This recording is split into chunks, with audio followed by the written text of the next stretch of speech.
I mean, the White House and Zelikow have said that these were absolutely innocent telephone calls that involved Zelikow's old work at the University of Virginia, where he ran a presidential historical center, and there could be good reason for Rove and Zelikow to have contact. But again, in light of all of the suspicions about Zelikow's conflicts, the idea that Karl Rove, of all people, is calling in at least 4 times is caught the attention of the staff. But you said 4 times, multiple contacts. He says just twice.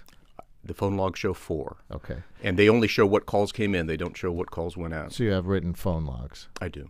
And on the question of ordering his assistant to stop keeping logs of his calls to the White House, he told Pacifica, quote, "The commission had no phone logs, so I couldn't tell her not to keep logs in a situation where the commission didn't have phone logs."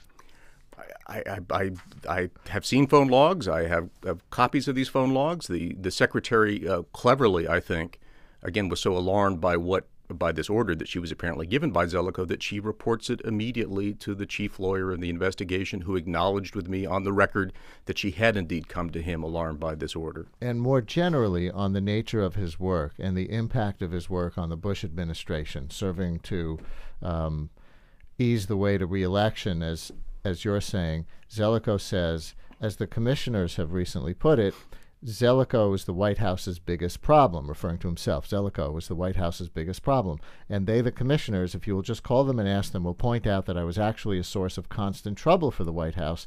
And the White House had hoped that the commission would put someone else in my job. And in fact, the White House's biggest supporters, like Bill Safire, former Times columnist, were slamming me in their columns during 2004 because I was leading the commission to knock down the theories they supported, unquote. Guess what? That's all true. There are people on the staff who thought he was a White House mole when, in fact, and as the book reports, people at the White House just hated Philip Zelikow. They hated him at the beginning. They hate him at the end. Because he's a very abrasive man, and I think he'll acknowledge that. And he was absolutely going in there and demanding every bit of evidence that the commission needed, every interview.